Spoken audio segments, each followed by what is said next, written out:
Hello and welcome. This is Blender 2.7. I want to create some text with Shift A and then text, and then I'm just going to press the Tab key and Control A, Control V to paste the text I prepared already. And maybe I want to add some color to this, so let me just go to Materials. I'm already there actually. Press New, make it red. And I also want to extrude it, so I'm going to go to Text and where is that thing? No, not Offset, Extrude. Right, so this is what I want to turn into a mesh. So what I'm going to do is I'm going to press Alt-C. Alt is this key on the keyboard. So Alt-C. And now mesh from curve/meta/surf/text.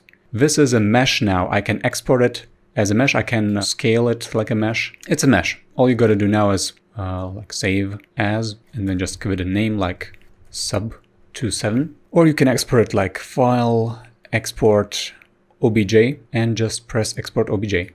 Give this video a like, subscribe to this channel for more quick tips. Let me know in the comments if this helped or if you still need help, and I will see you in the next video. Until then, ciao!